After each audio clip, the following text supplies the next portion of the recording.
Hi everyone, and welcome to our last unit.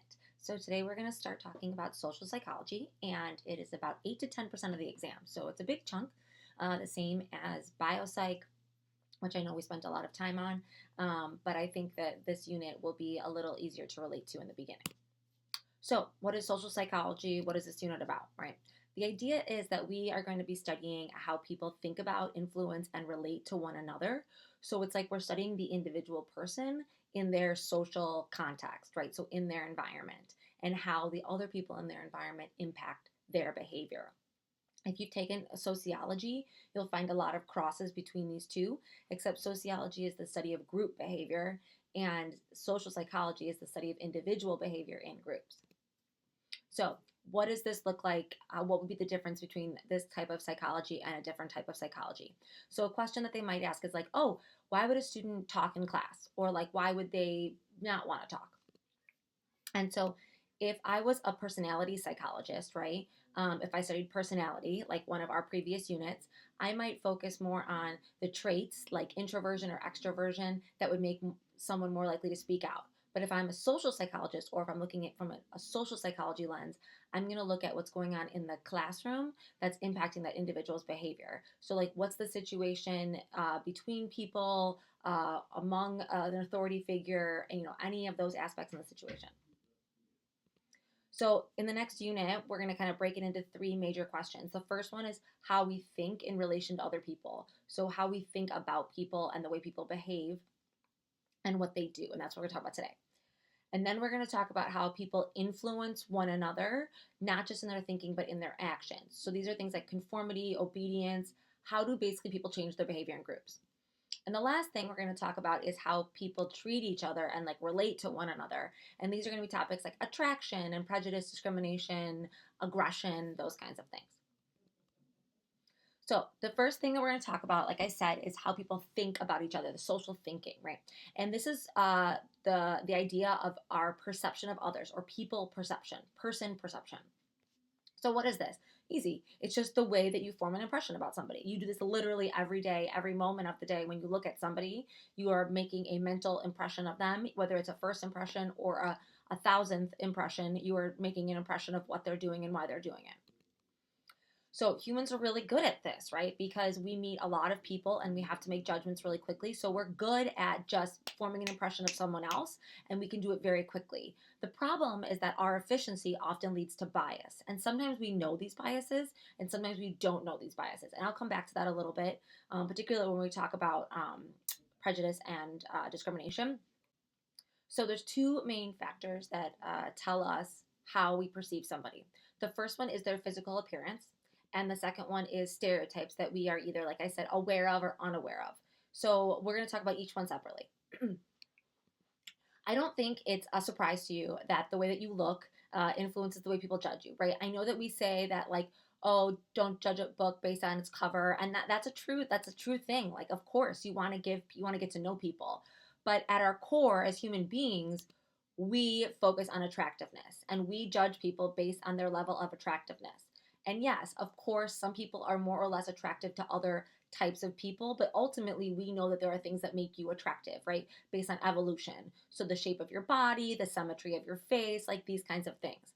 And what they find is that people who are attractive get this halo effect. So this is that because they are attractive, they're also seen as more friendly, more sociable, more poised, and they're more likely to get jobs, they're more likely to be paid more, all of these positive things just because they are attractive.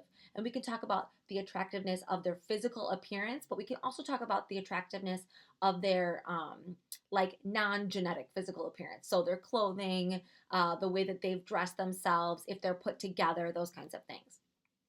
Now, why do we do this? Well, think about the availability heuristic, right? When you think of somebody who's successful, or when you think of people that you know in the world that are successful, oftentimes you think of celebrities, and those people are usually very attractive, right? So that's the first thing that comes to your mind when you think of attractive people. So then you link attractiveness with success.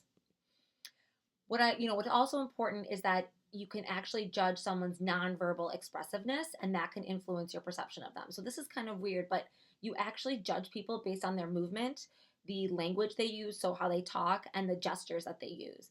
And specifically, they've done some research around this, and they've found that although this does seem weird, that people can like look at a 10 or 15-second video clip of someone talking or interacting, and they can judge with surprisingly accurate degree, or to a surprisingly accurate degree, um, like they can determine their sexuality, their intelligence, their prejudices, these kinds of things. Now, of course, it's not 100% accurate, but we do like judge people based on those things. And because we have so much experience with so many different people, we can often be right, but we can also be wrong, right? And that's where the importance comes in. So the second one here that I talked about is stereotypes. So we all know what stereotypes are. We've all heard of them. We're all part of a group that has a stereotype to it, whether it's a positive or negative stereotype. We're going to come back to these when we talk about prejudice and discrimination. But ultimately, some prejudices that we can think of off the top of our head are gender, age, ethnicity, occupation, right? Now, it's normal for us to group people, right? In order for the world to be a manageable, functional place, we need to be able to put people in categories, because if you had to literally form an understanding of each person individually, you would be so overwhelmed all the time that you would really feel like social interactions would be so difficult for you to manage, right? So this is something that's normal and natural. But these things, these normal, natural cognitive processes that group people, can lead us astray, because we often forget how different people are within a group, right? And how, yes, they may have some similar factors, but oftentimes there's more differences in a group than there are similarities. So an example of this, of how it could lead us astray, even if you don't want it to, right? So even if you think like, I don't use stereotypes. Here's an example. So even though not all women are emotional, there is this stereotype that women are more emotional than men.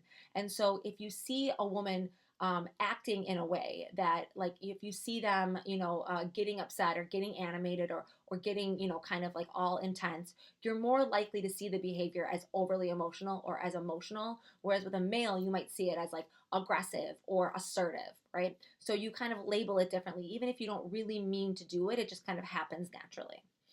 And then, of course, this expectation leads to a misperception, right? Because you might see it differently. And then if you see it differently, right, then you might behave differently. And then that behavior might then change the way that they react back to you, right? And so we have this reciprocal determinism, right? So all of these things are coming together here. And of course, this keeps being reinforced and reinforced because of confirmation bias. So if I think that women are more emotional than men, I'm only going to remember the times in my life where I've seen that, and I'm going to forget all the times where I haven't seen it. So why does this happen, right? Well, there's lots of reasons, but just kind of summarizing both together, they do think that there is some evolutionary kind of background to this. So if you think about attractiveness, like why our perceptions would be based on that, think about reproduction and health, right? Women and men, their level of attractiveness can be indicative of their reproductive abilities and how healthy they are. And so, of course, that makes us more likely to want to be around them. And then we obviously then, are attracted to them, and then we can have procreation of the species, right? And then, okay, the second thing is that we group people based on stereotypes, usually, in order to separate us from others, so friend from foe.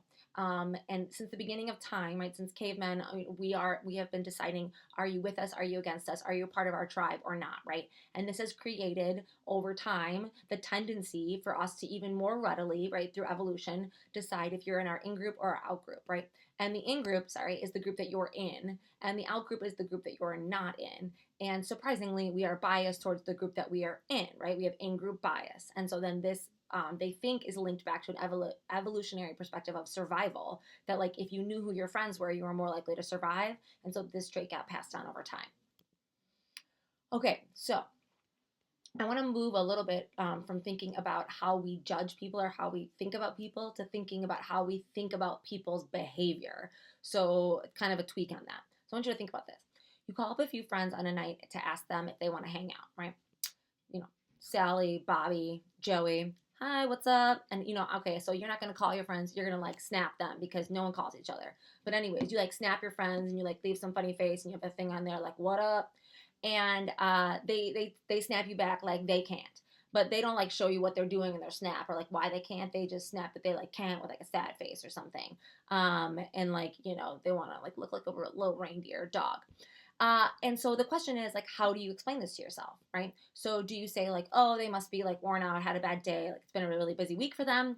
Or do you start saying like, wow, maybe they don't like me, or like maybe they're rude, like why wouldn't, you know what I mean? Like, so how do you explain their behavior? The way that you explain their behavior to yourself is called an attribution.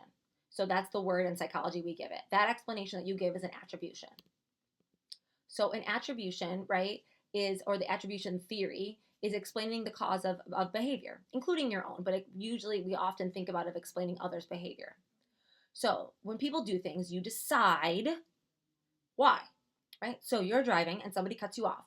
And you think in your head, without even like thinking that you're thinking about it, you've decided why they cut you off, right? You've decided that they're a jerk or they're something else, right? And you're like, what the beep, beep, beep, beep, beep, right? And you're super annoyed. Or have you decided that like they must have dropped their cell phone and they're reaching for it and they swerved? No, you don't assume that second one, right?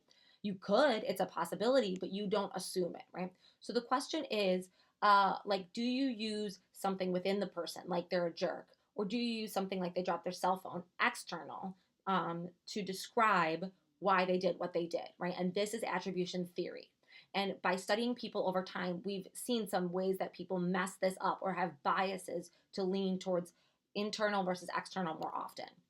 So just to clarify again, if I judge you based on your internal attribution, so if I see you do something like cut me off and I say you're a jerk, you're a terrible driver, like what's wrong with you, right? I'm judging you based on who you are and I'm giving you an internal attribution explanation.